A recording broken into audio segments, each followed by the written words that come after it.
Hello guys, अस्सलाम वालेकुम। आज बात करते हैं इंजन ऑयल पर कि इंजन ऑयल क्या होता है, किन चीज़ों से बनता है, इसके कंपोनेंट्स क्या होते हैं। तो जो भी क्वालिटी इंजन ऑयल होता है या जो मल्टीनेशनल ब्रांड्स हैं, चाहे वो शेल है, जिक है, टोटल है, काल्टेक्स है, इनियोस है, तो वो दो चीज़ों के मिलाप से बनता है। एक उसमें होता है बेस ऑयल जो मेजर पार्ट होता है उसका, और ये 70 to 90% होता है। और दूसरा जो इसका पार्ट होता है उसको एडिटिव्स कहते हैं, जो बेसिकली केमिकल्स होते हैं, और ये 10 to 30% होता है। बेस ऑयल की दो कैटेगरीज हैं, एक मिनरल बेस ऑयल होता है, एक सिंथेटिक बेस ऑयल होता है। तो मिनरल बेस ऑयल ये वो ऑयल होता है या वो पेट्रोलियम प्रोडक्ट होता है जो हमें क्रूड ऑयल से हम इसको एक्सट्रैक्ट करते हैं, निकालते हैं। जो हमारे पास जो क्रूड ऑयल होता है जो समंदरों से वो जो काला कीचड़ निकलता है उसे क्रूड ऑयल कहते हैं, और उससे एक नॉर्मल रिफाइनिंग प्रोसेस के थ्रू हमें मिनरल बेस ऑयल मिल जाता है। सही है। तो इसकी क्वालिटी भी अच्छी होती है और प्राइस में थोड़ा कम होता है। सही है। और क्वालिटी भी इसकी कंपैरेटिवली अच्छी होती है। तो इसकी दूसरी कैटेगरी है सिंथेटिक। ये हम किसी चीज़ से निकालते नहीं, ये हम बनाते हैं। सही, इसको बनाया जाता है, इसीलिए ये एक्सपेंसिव भी होता है और इसीलिए ये क्वालिटी में भी बहुत अच्छा रहता है। सही है। अच्छा, एक इस तरह का कस्टमर होता है, लेट सपोज मैं हूँ, मेरे पास एक गाड़ी है, कोरोला है, कल्टस है, वैगन आर है, विड्स है। मैं उसमें मिनरल बेस ऑयल डलवाना नहीं चाहता और सिंथेटिक जो है वो मैं अफोर्ड नहीं कर सकता। तो फिर इस तरह के कस्टमर के लिए कंपनी क्या करती है कि सिंथेटिक और मिनरल को आपस में मिला लेती है। तो जब इन दोनों को मिलाया जाता है फिर उसमें एक थर्ड कैटेगरी जो है बन जाती है, उसको सेमी सिंथेटिक बोलते हैं। इस सेमी सिंथेटिक में होता क्या है कि इसकी प्राइस कम हो जाती है मिनरल बेस ऑयल की वजह से, और इसमें सिंथेटिक के फीचर्स आ जाते हैं सिंथेटिक ऑयल की वजह से। सही। तो ये क्वालिटी में थोड़ी अपग्रेड हो जाती है और प्राइस में थोड़ी कम हो जाती है। सही। अच्छा, कोई भी बेस ऑयल हो, चाहे वो सिंथेटिक हो, सेमी सिंथेटिक हो, मिनरल बेस हो, वो इंजन में इस्तेमाल के काबिल नहीं होता, क्योंकि इंजन की बहुत सी रिक्वायरमेंट होती है, ज़रूरियात होती हैं। जिस तरह क्लीनिंग हो गई, सफाई हो गई, इंजन में सफाई की ज़रूरत होती है, इंजन को कूलिंग की ज़रूरत होती है, इंजन में फ्रिक्शन हो रही होती है, उसको हीट को कम करने के लिए उसमें फ्रिक्शन मॉडिफायर की बहुत सारे।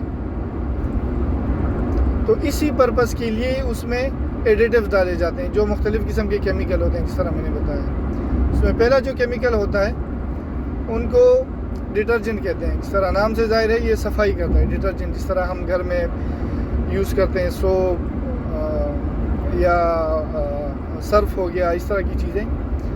तो जिस तरह इसके नाम से जाहिर है डिटर्जेंट, इस तरह ये इंजन में सफाई करता है। सही। इंजन में चूँकि कार्बन बन रही होती है तो इसलिए उसको जो है मुसलसल क्लीनिंग की ज़रूरत होती है, तो इसीलिए इसमें डिटर्जेंट केमिकल मिलाया जाता है। अच्छा, हमें इंजन में सफाई की ज़रूरत होती है लेकिन उसमें झाग की ज़रूरत नहीं होती है। सोफ का आम कैरेक्टरिस्टिक ये है कि वो जो है झाग पैदा करता है डिटर्जेंट का। तो हमें झाग की ज़रूरत नहीं होती लेकिन सफाई की ज़रूरत होती है, इसलिए उसमें एक एंटी फॉर्मिंग एजेंट यूज़ किया जाता है ताकि इंजन में सफाई तो हो लेकिन झाग ना बने। दूसरा, उसमें डिस्पर्सन डाला जाता है। इस तरह का केमिकल होता है कि जो भी सफाई कर रहा है वो डिटर्जेंट, वो एक जगह जमा ना हो इंजन के अंदर, वो डिस्पर्स रहे। सही। और इंजन ऑयल जब हम चेंज करते हैं उसके साथ फिर निकल जाए। तीसरा, उसमें होता है पोर पॉइंट डिप्रेसेंट।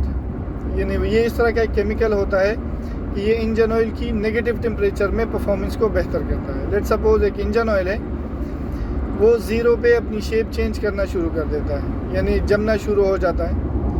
तो हमारे यहाँ बहुत सारे एरियाज़, इलाके इस तरह हैं जहाँ पर -5 -10 डिग्री सेंटीग्रेड होता है। सही। और कॉमन होता है। तो इन जैसे इस तरह के एरियाज़ के लिए, इलाकों के लिए उसमें पोर पॉइंट डिप्रेशन डाले जाते हैं ताकि ये जो इंजन ऑयल है ये ज़ीरो पे ना जमे।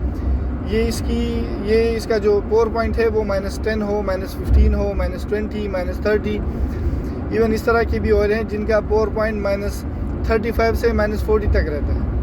सही।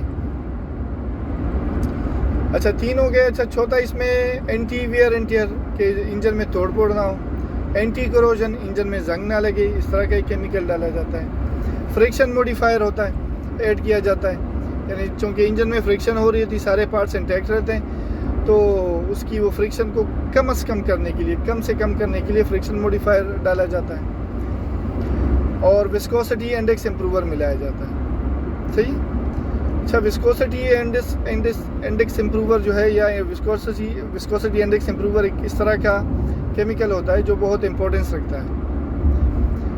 जो नॉर्मल बेस ऑयल होते हैं उनका विस्कोसिटी इंडेक्स जो नंबर होता है वो 80 से 120 के बीच में रहता है, लेकिन जब इसमें ये विस्कोसिटी इंडेक्स इम्प्रूवर मिलाया जाता है तो फिर इसका जो विस्कोसिटी इंडेक्स है ये फिर 140 प्लस तक इसको ले जाया जाता है, ताकि ये ज़्यादा टाइम तक काम करे।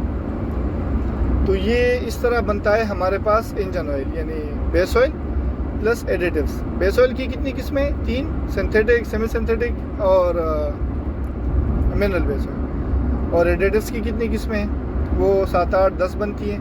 जिस तरह डिटर्जेंट हो गया, एंटी फोमिंग एजेंट हो गया, पावर पॉइंट डिप्रेसेंट हो गया, डिस्पर्सेंट हो गया, anti wear and tear, anti corrosion, friction modifier, viscosity index improver. तो ये चीज़ें जो मिल के हैं एक क्वालिटी इंजन ऑयल बनाती हैं। सही है। फिर उसके विस्कोसिटी ग्रेड्स पर और उसकी मज़ीद क्वालिटी पर दूसरी वीडियो में फिर बात करते हैं। थैंक यू, शुक्रिया।